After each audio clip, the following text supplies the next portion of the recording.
자, 이번엔 김승주 리포터가 준비했는데요. 저렴한 돈으로 내 집 마련할 수 있는 방법 알려주신다고요? 네, 요즘 전세 대란 때문에 힘들어하는 주부들 정말 많잖아요. 그렇죠. 또 전세값이 상승하면서 점점 더 외곽 지역으로 빠져나가는 전세 도미노 현상까지 나타나고 있는데요.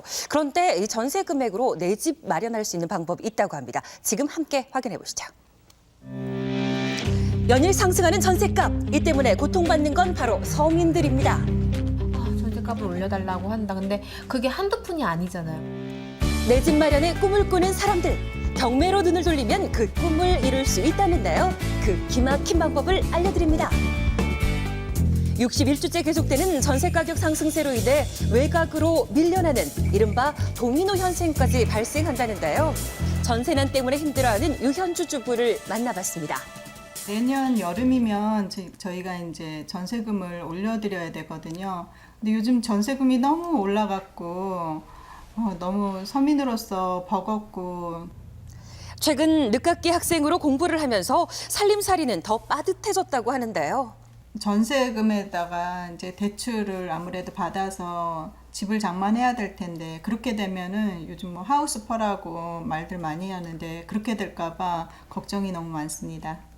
불안과 부동산 경기 침체로 인해 하우스푸어가 계속해서 증가하고 금매로 넘겨도 팔리지 않은 경매 물건이 자꾸 양산되고 있다는데요. 전월 대비 28%나 물건이 증가했다고 합니다. 경매 물건이 증가하면서 경매 학원은 때 아닌 호황을 누리고 있다는데 그 목적도 가지가지 이 많은 사람들이 경매를 배우는 이유는 무엇일까요? 수강생도 엄청난 많죠. 경매 물건이 많이 나오고 또 싼 가격에 부동산을 구입할 수 있다는 생각에 남향으로 따뜻한 아파트를 사고 싶은데 경매를 통해서 사게 되면은 싸게 살 수 있다 그래서 공부를 하고 있어요. 그런데 경매를 시작할 때 꼭 알아야 하는 것이 있다는데요. 일단 매매 시장의 분위기도 살펴보는 게 중요해요. 그 매매 시장에서 내가 원하는 지역의 시장을 한번 보시고 거기에서 경매 물건이 나온 게 있는지를 꾸준하게 내가 뭐 안테나를 세우고 좀 더 관심 있게 쭉 지켜보는 그런 노력이 좀 필요하죠. 최근에는 국토교통부 홈페이지를 통해서 아파트나 빌라의 매매 조회가 가능하다고 합니다. 법정 경매로 낙찰된 목동의 한 아파트, 중개시장과 비교해 확연히 낮은 금액인 것을 확인할 수 있습니다. 시세가 어떻게 되는지. 전세 1억 7, 8천, 매매는 2억 3천. 수원의 아파트 낙찰 금액은 시세를 비교했을 때 전세금과 비슷했습니다. 그러네요. 네, 자신이 원했던 아파트의 가격을 중개시장과 비교해보면서 더 싸게 구매할 수 있었는데요. 그런데 법원 경매는 무엇보다 안전이 우선이겠죠. 싸게 살 수 있다는 장점도 있지만 그로 인해서 위험한 권리 분석 관계 때문에 내가 오히려 피해를 보는 경우들도 있어요. 그 입찰하기 전에 권리 분석을 정확하게 하고 안전한지의 여부를 먼저 판단한 다음에 법적인 근거라든가 그다음 절차 이런 것들을 잘 판단해서 접근하시는 게 가장 중요한 부분이라 하겠습니다. 전문가가 알려주는 법원 경매 입찰 시 주의사항입니다. 경매가 진행될 때 매겨지는 감정평가 금액이라는 게 있어요. 그 감정평가 금액을 재감정해 보실 필요가 있습니다. 낙찰될 때까지는 최대 6개월의 시간이 소요됨을 유의해서 감정해야 하고요. 실제 거주하고 있는 임차인의 보증금을 물어줘야 되는 상황이 생길 수가 있습니다. 입찰 전 서류를 꼼꼼하게 확인해서 금전 피해가 발생하지 않도록 해야 합니다. 경매를 제대로 배워 대단지의 29.3제곱미터의 아파트를 시세보다 저렴하게 낙찰받았다는 조명옥 씨. 감정가가 3억 2천으로 알고 있거든요. 근데 저희가 낙찰받은 거는 2억 8,360만 원으로 낙찰받아서 저희가 3,800만 원 정도 운 좋게 이익 보고 들어왔죠. 평범한 주부였던 조명옥 씨는 법원 경매를 어떻게 이뤄냈을까요?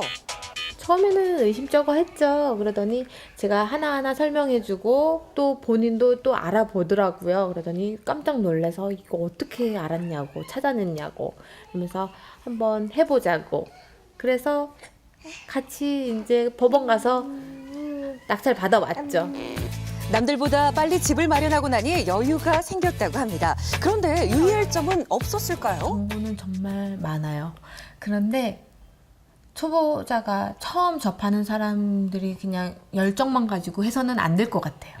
이쪽 계통이 아시는 분들한테 하나하나 물어보면서 공부해가면서 차근차근 해야지 안 그러면 큰 낭패 봅니다.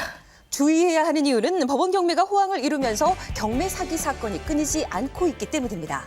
변호사나 법무사 그리고 매수대행 신청 등록을 한 공인중개사나 공인중개 등록 법인이 대행을 할 수가 있습니다. 매수대리인 신청 등록증이 있는지 또 손해가 발생했을 때 그 배상을 할 수 있는 책임보험 가입증이 있는지 여부를 확인할 필요가 있습니다. 이런 위험성 때문인지 최근에는 더 안전한 소액 공동투자에 관심을 갖는 사람들이 많아졌다고 하는데요. 네, 받는 거요. 어떻게 배분하실 거예요? 제일 중요해요. 그렇죠. 매달요? 당진에 있는 땅을 31명이 다 같이 공동 투자를 해서 낙찰을 받았어요. 그때 시세보다 50% 정도 가격에 저희가 낙찰을 받아서 이번에는 이제 시세대로 판매가 된 거죠. 50% 정도를 이익 보시네요. 소액 공동투자는 한 명이 아닌 다수의 사람이 투자해 경매를 낙찰받아 수익을 분배하는 형식입니다. 개인적으로 혼자 할 수 있는 그런 아직 지식이나 이런 게 없다 보니까 공동 투자를 하면서 배우게 되는 것 같아요. 소액 공동투자 시에도 주의할 점은 있다는데요. 사업은요, 반드시 입찰 전에는 공동 입찰자 목록을 작성을 하고 그 입찰 서류에도 내 이름이 올라가서 나중에 등기 권리증까지 내 명의가 올라갈 수 있는지 그걸 확인하신 다음에 반드시 입찰에 참여하셔야 낭패를 보지 않을 수가 있을 것 같습니다. 예. 자, 이 수도권 이외 지역 같은 경우는 정말 전세금 정도만으로 아파트 한 채를 매입할 수 있는 그런 낙찰할 수 있는 행운을 얻으실 수도 있는 것 같은데 네. 이렇게 그동안에 이 부동산 경매라고 하는 것이 아파트나 빌라를 조금 저렴한 값에 매입하는 또 하나의 수단이 되곤 했었습니다. 근데 지금 보니까 이 작은 돈으로 적은 돈으로 여러 명이 같이 투자하는 거 눈길이 가는데요. 그렇습니다. 아무래도 적은 금액을 투자해서 그만큼 수익을 올릴 수 있기 때문에 장점으로 작용하지 않나 싶은데요. 예. 새로운 재테크 방법으로 자리 잡지 않을까 싶습니다. 그런데 주의하셔야 할 것은 섣불리 접근하기보다는 차근차근 배워서 투자하셔야 내 집 장만도 하고 재테크도 하실 수 있겠죠. 저도 예. 사실 경매 참여해 본 적이 있는데 이 매수 대리인이라고 하는 사람들을 좀 조심할 필요가 있을 것 같더라고요. 네, 맞습니다. 이 경매 같은 경우에는 반드시 확인하시고 넘어가셔야 될 것이 있는데 최근에 이 경매로 인한 사기가 급증하고 있습니다. 이 어떤 사기냐 하면 뭐 경매 수수료다 투자금이다 명목으로 돈을 받고 돈만 받은 채로 그냥 사기를 치는 이런 경우인데요. 예. 말씀하셨지만 이 영상에 나왔지만 법적으로 할 수 있는 경매 대행사는 자격은 정해져 있습니다. 그래서 이러한 자격이 없는 사람들이 경매 수수료를 달라라고 하는 건 법 위반이기 때문에 반드시 주의하셔야 되겠고요. 무엇보다도 가장 중요한 것은 내 권리는 내가 챙겨야 됩니다.